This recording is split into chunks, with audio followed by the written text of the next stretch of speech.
দিয়ে বলেছে, ভাইজান নেতা যাচ্ছে, সমাজে যখন যাবে যে উনি একজন ভালো মানুষ যাচ্ছে, সমাজে যখন সব বিষয় যাবে উনাকে সবাই দেখে আর সম্মান করবে, অন্তর থেকে দোয়া করবে, মুখ দিয়ে সম্মান করবে, আল্লাহর সাহায্য আসবে। আল্লাহু আকবার বলেন। আমাদের এরকম করে নেতার চরিত্র বৈশিষ্ট্য হওয়া লাগবে। কিন্তু দেখবেন যে দু একজন নেতা ওইরকম করে এই 16 বছর তো কেউ দলের হাল ধরেই সাহস পায় নাই। কতক্ষণ ঠিক যদি কইছে যে ওই দলের কর্মী, ওরে বাপ রে বাপ, খালি কর্মী তো দূরের কথা, উনি জামাত ইসলামের নেতা, ওর কাছে যদি চা খাওয়া যাচ্ছে, পরের দিন সকালবেলা উনি যা দেখতেছে হুজুরের নামে 93টা মামলা। এই জন্য ভাই জানি একটু ভুল ত্রুটি আছে, সংশোধন হবে, অপেক্ষা করা লাগবে।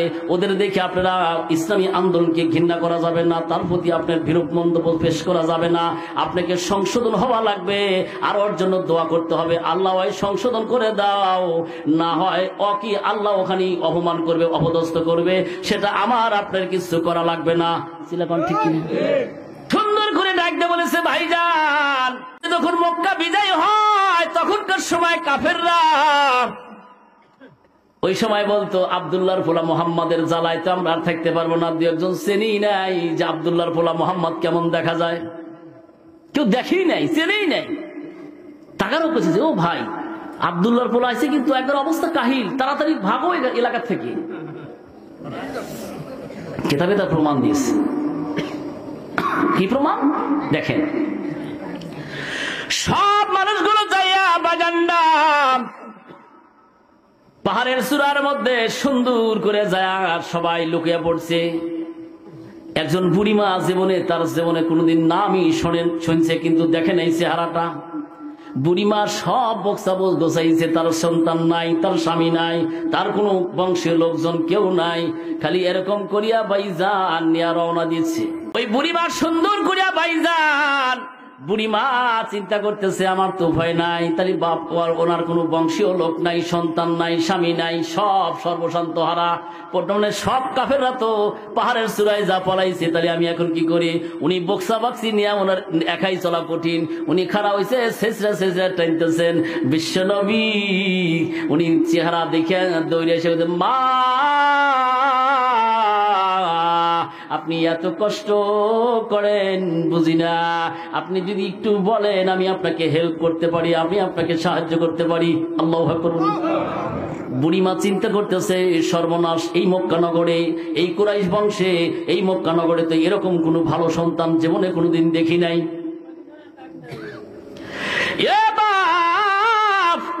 তুই কে গো বাবা? তোর জানি না, চিনি না, তোর চেহারার মধ্যে কেমন যেন চমক মারতেছে। আল্লাহ তুই এত দর্শনদারী সন্তান রে বাবা, আমার তো খুব দুশ্চিন্তা ছিল তোর চেহারা দেখিয়া। আমার মনে হচ্ছে যে আমি যে আজকে সকালে খাবার খাইছি, শুধু সকাল নয়, যদি 3 দিন হলো অনাহারে থাকতাম, তোর চেহারা দেখে আমার সব ভুলে গেছি। এবার তোর বাড়ি কোথায়? কি নাম তোর? কোথায় তোর ঘর? কোথায় তোর বাড়ি? বাবা গো, এত দয়ালু মানুষ তো এ দেশে নাই। তুমি বুঝি চেহারা সুন্দর, আমার পোটলা পাটলি নিয়ে দৌড়াইবা, সব পালাইয়া যাইবা, মানে আরবের দৃশ্য, ওই দৃশ্য দেখাই সেটা বইলা বলাইছে। আসলে তো ভালো মানুষ না থাকলে একটা ভালো মানুষ কিন্তু ফস করে পাওয়া যায় না। কথা বল ঠিকই। আমাদের সিরাজগঞ্জ রোডে 2 পুলিশ, একের কিন্তু কোনো ঘটনা না, একের বাস্তব তাজা খবর, মানে আমাদের দেখা। ওই বক্সা নিয়ে যারা আছে, চাষা মিয়া আগে গেছে, পুলিশের ডাক দিতে, সেটা কিন্তু অনেকদিন আগে, প্রায় 7-8 মাস আগে। তো আসছে, আসার পরে বলতেছে যে মুরব্বী বলেন, বেটা তোকে সরকার টাকাটা কি জন্য? এই যে আমার ভোটগুলো নিয়ে তাড়াতাড়ি আমাকে গাড়ি তুলে দেয়, আমি ঢাকে যাবো। মুরব্বীর কথা শুনেও খালি টালো বলে করতেছে, চাচা মিয়া এখানে তো লেবার আছে, লেবার বেটা লেবার লাগে, মানে লেবারকে তো আমি চিনি, লেবার তো আমার এই বক্সা নিয়ে দৌড়াইতে পারে। সরকার তোকে ইউনিফর্ম দিয়েছে, তো ইউনিফর্ম পরে আমার এগুলা সব কাজ করবি, তখন সরকার তোকে সেই জন্য এখানে দিয়েছে। এই তুই লেবার দেখেছিস কেন? কয়েকজন ওখানে দাঁড়ায় গেছে, চাচা আপনি কথা সাবধান করেন, তখন তো পুলিশের গরম তো আলাদা। চাচা আপনি কি জানেন আমি এখানকার কনস্টেবল, এখানকার দায়িত্বশীল, আপনি কি ভাবছেন? তুমি কনস্টেবল তোমাকে বলতেছি। চাচা আরো তেন্দা বলতেছে। শেষ পর্যন্ত উনি বলতেছেন, অনেক লোকজন দ্বারা বলে বলতেছে, চাচা আপনি কিছু বেশি বাড়াবাড়ি করতেছেন। আপনার কি ছেলে পেলে নাই? তখন চাচা বলে ফেলেছে, হ্যাঁ আমার ছেলে আছে, আমার ছেলে দুইটা। বা একটা হলো আমার বিয়ের আগে হয়েছিল, সেটা হলো পুলিশের চাকরি করে, আর বিয়ের পরে যেটা হয়েছে সেটা হলো ম্যাজিস্ট্রেট। এই যে বলেছে, যখন বলছে যে বিয়ের আগে হয়েছিল পুলিশ, বিয়ের পরে এটা ম্যাজিস্ট্রেট, ও তাড়াতাড়ি করিয়া দেখছি ম্যাজিস্ট্রেটের বাধ্য তো এত কথার রেঞ্জ, মানে তো ভিতরে কিছু আছে, কি কর ঠিক কিনা, তখন তাড়াতাড়ি করে বক্সা টক্স তুলে দিচ্ছি। এটা কিন্তু একটা তাজা খবর ওখানে দেখা জীবন্ত অবস্থায়। এবার বলেন, এ বাবা তোর চেহারা তো খুব চমক মারছে, তুই জানিস না তুই এত সুন্দর দর্শনদারি ছেড়ে তুই এখানে থাকিস না, তাড়াতাড়ি তুইও পালা, আব্দুল্লাহর পোলারা যদি ভাগে পড়িস রে বাবা, তোকেও কিন্তু খাতের করবে না। আল্লাহু আকবার বলেন। যাকে কইতেছে সে কি? অনেক সময় হয় ভাই এরকম, রোড ভাঙার আগে মুক্ত হোটেলের সামনে বসে আছি আমরা, তো সব উত্তরবঙ্গের সব বক্তা ওখানে বসে থাকছে। এক মুরব্বী আমাকে এসে বলতেছে, বাবা মৌলানা বেটা তুমি তো এখানকারই ছেলে। বললাম জি আমি এখানেই বাড়ি। তো নাম জিজ্ঞাসা না করে বলতেছে, বাবা এই যে মৌলানা আব্দুস সামাদ, ছেলেরা বলে একটু চ্যাংড়া চ্যাংড়া ভাব, এখান দিয়ে বলে থাকে, তা আমি তার আমার দরকার বাবা। তো বললাম বাবা আপনি তাকে চেনেন না, কি করবেন? একটা সভা দেবো তো বাবা, সেই জন্য তাকে খুঁজতে আসছি। তো নাম্বার নাই? বলে না নাম্বারও পাই নাই। তো আমাকে একজন বললো যে মুক্তা হোটেলের কাছে গেলেই তাকে পাবেন, তো সেই জন্য এখানে আসছি বাবা। তো বললাম চেনেন না তো বাজার, তাহলে বসেন চা খান। কই বাবু চাটা রাখো তো, আমি যাচ্ছি মৌলানা আব্দুল সামাদকে খুঁজতেছি, আল্লাহ তাই খুঁজে দেবে। তখন আমি বললাম যে চা খান, তারপরে আমি আপনার সাথে কথা বলি। তখন আরেকজন সাথে আসছে, হে বলতেছে মনে হয় এই হুজুরই, হেই হুজুর। এই উদাহরণগুলো দেখেন কত সুন্দর করে মিলে যাচ্ছে। বিশ্বনবী সুন্দর করে মুস্কি হাসি দিয়েছে। আল্লাহু আকবার বলেন।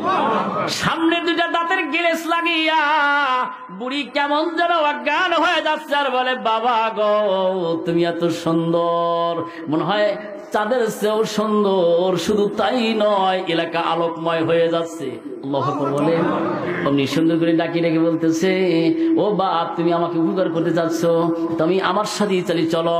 বলে মা ভয় পাবেন না, যদি আমাকে ভয় পান, আমাকে ডরান, তাহলে একটা কাজ করেন, আমার পিছনের জামা ধরে থাকেন, আমি আপনার লাখটা গুলো কাঁধে নিচ্ছি, আপনার পোটলাটা মাথায় নিচ্ছি, আমি যদি দৌড়ে যাই, যদি বিশ্বাস না পান, আমার পিছনের জামা একটু আপনি টেনে ধরে থাকেন, আমি আপনার গন্তব্যস্থলে পৌঁছা দিয়ে আসবো।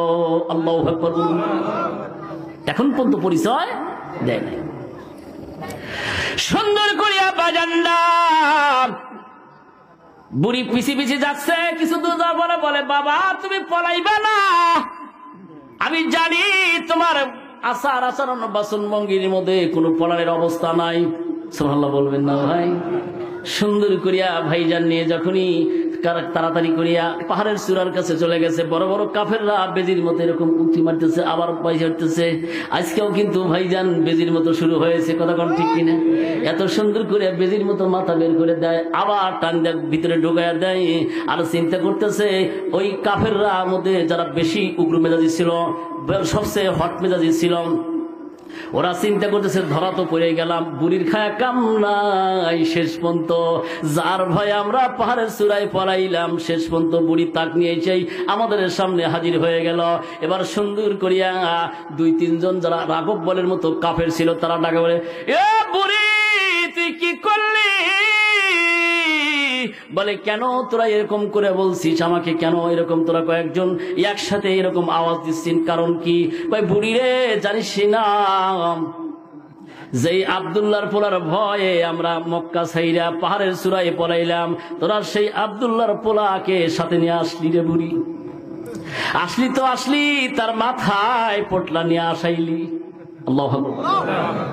বুড়ি জব জব করে কাঁদে আর বলে, আরবের লোকেরা, মক্কার লোকেরা, শোন শোন, যদি সত্যি এই ছেলেটাই সেই আব্দুল্লাহর পোলা হয়, এই ছেলেটাই যদি সেই মোহাম্মদ হয়, এই ছেলেটাই যদি সেই আহম্মদ হয়, আমি বুড়ি কথা দিলাম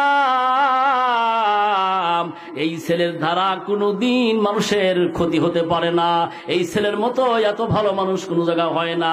বাবা গো তুমি যদি আসলে সেই মোহাম্মদ হও, সর্বপ্রথম আমাকে কালমা পড়ায় মুসলমান বানাইয়া দাও। আজকে এই 16 বছরে ভাইজান বিভিন্ন ধরনের উক্তি শোনা লাগছে, রক কাটছে, তারপরে সন্ত্রাসী উগ্রবাদী, তারপরে সবচেয়ে বেশি খারাপ কাজ করছে। কথা কোন ঠিক কিনা? সেদিনও ঢাকা বিশ্ববিদ্যালয়ের একটা মেয়ে শুধু সুন্দর করে বলতেছে যে পরিচয় পাইছে, এই ছেলেটা ছাত্র শিবির করত, বলতেছে এটা যদি শিবিরের ছেলে হয় আমি 100% বন্টিটা বলতে পারি এদের মতো ভালো মানুষ ঢাকা বিশ্ববিদ্যালয় আর কেউ নাই। আল্লাহ বলেন। আমি তখন মিলাইলাম এই কাহিনীটার সাথে যে আজকে বাস্তব মিলে যাচ্ছে। আজকে গোটা বাংলাদেশ সুন্দর করিয়া মডেলের মতো তাকে আছে। ডক্টর শফিকুর রহমানের মতো এত আদর্শবান কথা এমনি এমনি হয় না। কথা কোন ঠিক কিনা? যিনি সুন্দর করিয়া তাহাজ্জুদ নামাজ পড়েছেন, উনার সাথে যিনি জেল খেটেছেন, উনার সাথে আমার সাক্ষাৎকার হয়েছিল। উনি বলছেন আমি দেখেছি ভাই আমরা সবাই ঘুমায়া যাই, আমি একজন আলেম আমিও ঘুমায়া যাই। ডক্টর শফিকুর রহমান বসে বসে তাসবিহ পড়তেছেন, ডক্টর শফিকুর রহমান বসে বসে কোরআন তেলাওয়াত করতেছেন। আমি চিন্তা করলাম এর মতো এত মানুষ, একজন জেনারেল শিক্ষিত মানুষ আমাদের দেশে মেলা কাবলিওয়ালা